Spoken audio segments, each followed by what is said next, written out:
Could you tell me what the LiquidSpeech software can do? I don't need to know everything. Just tell me enough, so that I will have an easy time exploring the product on my own. Sure. But before I begin, let me tell you that by touching the center of your screen, you can show, and you can hide, a translucent remote control. So you can stop and start presentations whenever you feel like it, and still be able to watch them, without having to look through that remote control the whole time.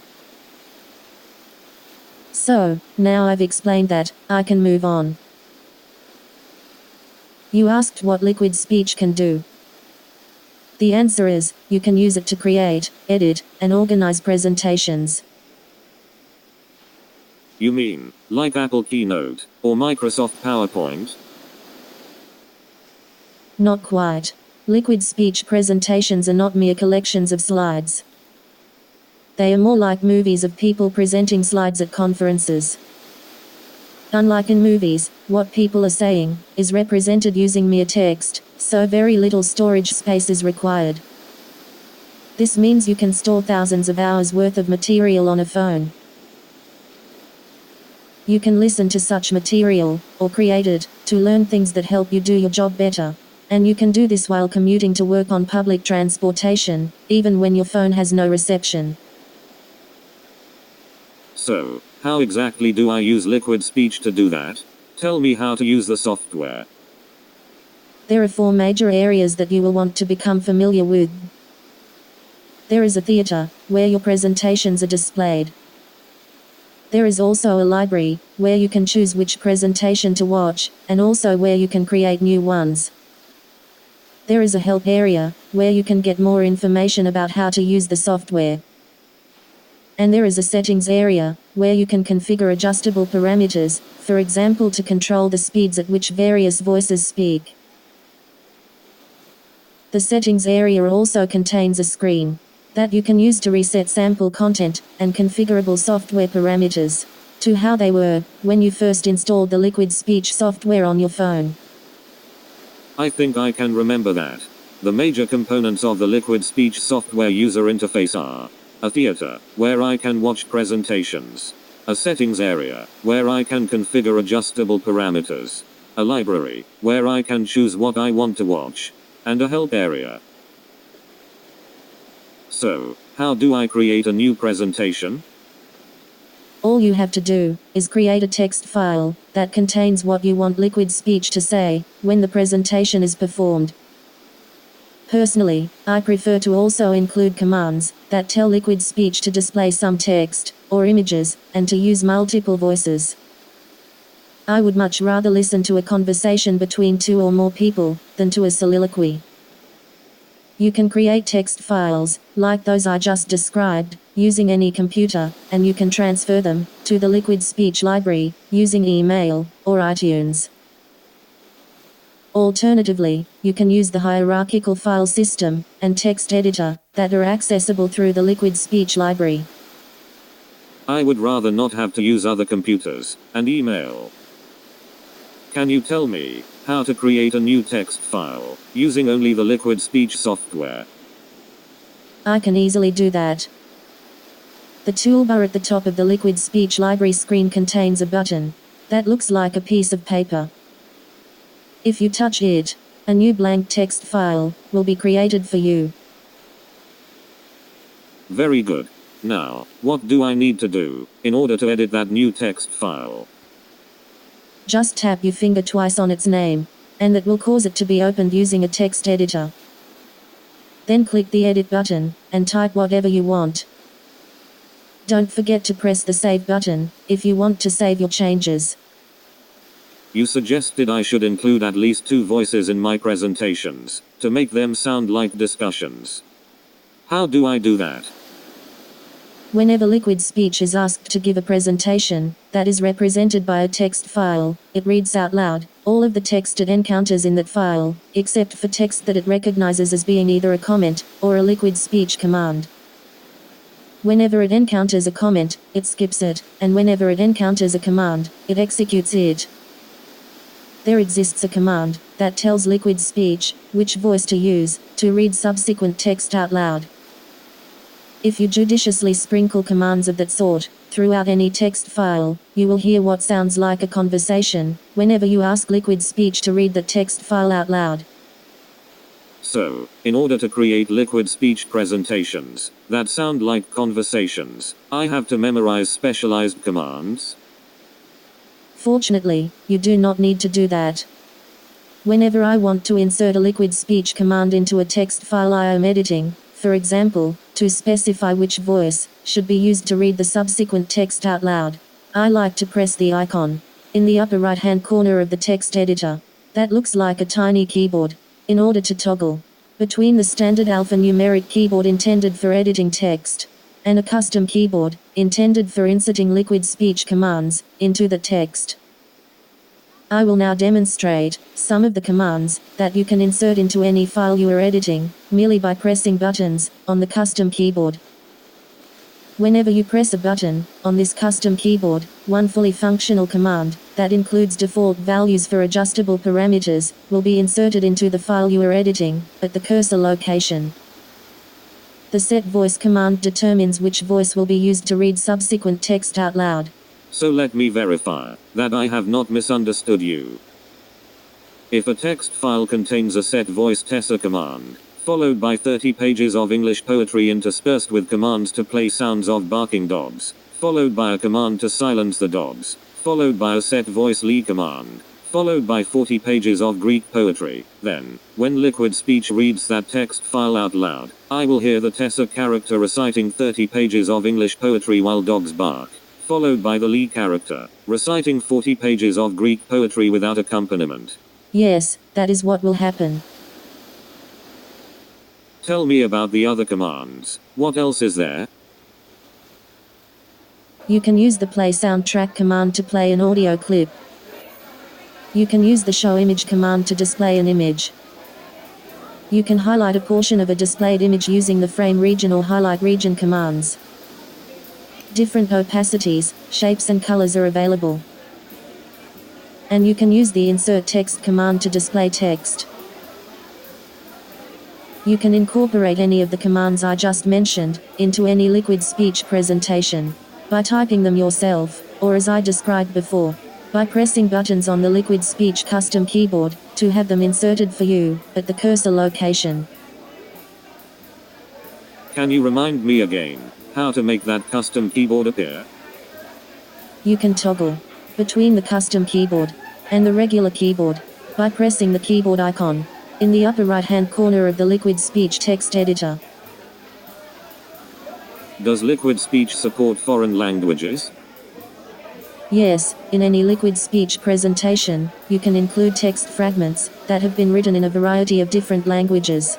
And when LiquidSpeech plays such a presentation, those foreign language text fragments will be correctly pronounced if they were preceded by LiquidSpeech set voice commands which specified appropriate foreign language voices. 您好，有一个美好的一天，谢谢。 Greetings. Have a wonderful day. Thank you. Salutations. Passez une bonne journée. Merci. Grüße, ich wünsche Ihnen einen wunderbaren Tag. Danke. Shehel Yom Tov. नमस्कार, आपका दिन शानदार गुजरे, धन्यवाद. Saluti. Avere un giorno meraviglioso. Grazie. Привет, имейте чудесный день. Спасибо. Saludos. Que tengas un grandioso día. Gracias. Selamlar. Harika bir gün var. Teşekkür ederim. Very good. Tell me more about the LiquidSpeech theater. In order to pause a presentation, you can press the stop button on the remote control once, and to resume from where you left off, you can press the play button. Can I pause the background video and audio? Yes. How do I do that? Just press the stop button twice. Why would you want to pause a presentation, but leave the background audio or video running? To block out distractions. For example, you might want to stop a presentation of technical material in order to think about what was being said. But you might want to keep a background scenery movie running. Not only to create a pleasant atmosphere, but to block out the sound of people who are talking next to you while you are commuting to work on public transportation. It has been our experience that the sound of a lone human voice, in an otherwise quiet area, is extremely distracting, but easy to block out, with the sound of a human crowd. Is it considered a liquid speech best practice to ensure any kind of relationship between background video or audio and the subject matter that liquid speech voices appear to be discussing during the course of a liquid speech presentation? No, the goal is to save space by using the same background video and audio files with many different, completely unrelated presentations. Liquid Speech was designed to provide you with a simple way to recreate an experience comparable to listening to your friends talk while sitting in a restaurant and staring at surrounding scenery. There need not be any relationship between what your friends talk about and which restaurant they are talking in. Is there a way to adjust the relative volumes of the speaking voices and background sounds? Yes, there are several. For example, you can include a volume parameter in each set voice command. Also, the default volume of each voice can be individually specified in the settings area. There also exists, in the settings area, a global control for adjusting the balance between the volume of text-to-speech voices and the volumes of background sounds. What are the other buttons for on the translucent remote control? If you are watching multi-dimensional user-adjustable content, you can ask that what has already been presented to you be restated using different words by pressing the rephrase button. You can increase the level of detail that is presented to you by touching the down arrow on the remote control. You can reduce the level of detail by touching the up arrow. You can increase the information density by touching the rabbit icon. And you can reduce the information density by touching the turtle icon. Each time you change the information density or level of detail, Liquid Speech will pause, and you will have to press the play button again in order to continue. How is adjusting information density different from adjusting level of detail? The level of detail that you desire in an explanation depends on your goals. For example, are you attempting to learn how to fly an airplane, or how to build one? In contrast, the information density of an explanation depends not on what that explanation is about, but on how terse it is. Scientific publications in research journals tend to be more dense than movies and novels. The former spell out very little, and the reader is expected to fill in the blanks. For better or for worse, scientists and mathematicians prefer to write in an extremely terse style. It does not have to be that way, but that is how it is. Different audiences have different information density preferences. The whole point of Liquid Speech is to provide authors with a way to allow members of broader audiences to adjust that information density to suit their diverse preferences. Authors can use Liquid Speech to broaden the appeal of their publications. We humans tend to be most entertained by stories whose information density is well suited to our levels of ability. If the density is too low, we get bored, and if it is too high, we get frustrated.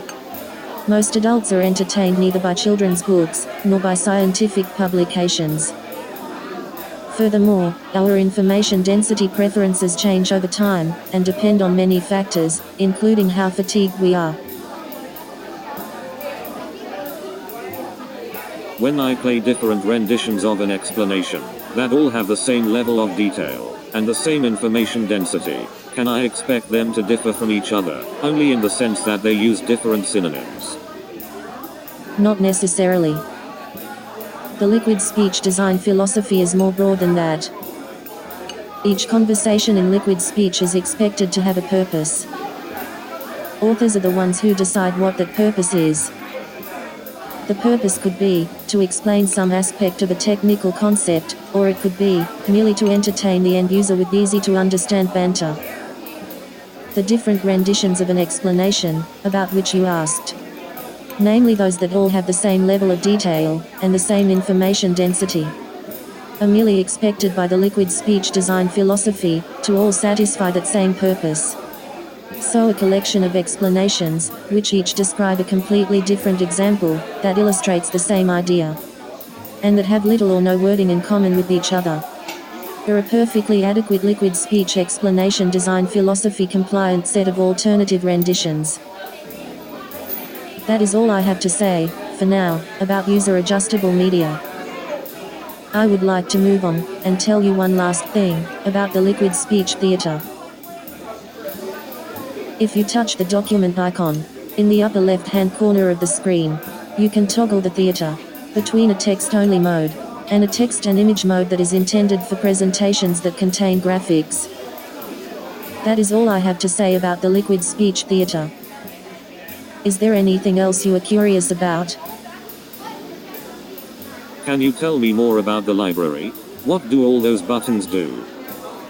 The toolbar, across the top of the liquid speech library screen contains a down arrow, for opening whatever folder was previously selected, an up arrow, for jumping to the folder that contains the folder whose contents are being displayed to you, the right arrow, that you can press to attempt to play whatever item was previously selected, a document icon, that you can press to create new files and folders, a camera icon, that you can press to snap a photo, or import a photo from your iPhone's camera roll into the liquid speech hierarchical file system, a rename icon, that you can press to rename the currently selected file or folder, an envelope icon, that you can press to email the currently selected file as an attachment, and a scissors icon, that you can press to reorganize the content of the liquid speech hierarchical file system, using cut, copy and paste operations.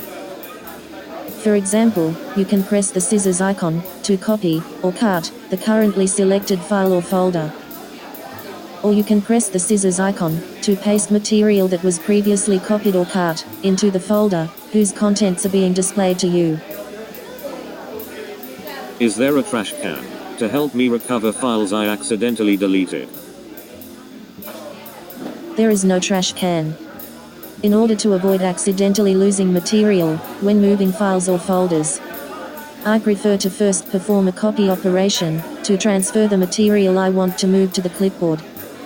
Then use the arrows in the toolbar to navigate into the folder, which is my intended destination for that material. Then perform a paste operation to transfer the material from the clipboard to its intended destination, and only when I am satisfied that it has been copied, go back to where I copied it from, and perform a cut operation to delete the original version. At that point, the deleted material will still be on the clipboard, but any subsequent copy or cut operation will permanently overwrite it. There are several ways to back up the content of your liquid speech library, and it is a good idea to use them regularly. By far the most convenient is to click on the envelope icon in the library toolbar and email to yourself a copy of whatever file you edit or create. In the liquid speech library toolbar, I see a picture of a pair of scissors, which I assume is for cut, but I don't see buttons for copy and paste. As I mentioned before, the button with a picture of scissors is for performing any one of the cut, copy, and paste operations. Once you press it, you will be asked which of the three operations you want to perform. Good enough. Thanks for the information. At this point, I think I can learn whatever else I might want to know about the liquid speech product through experimentation and by examining the sample content.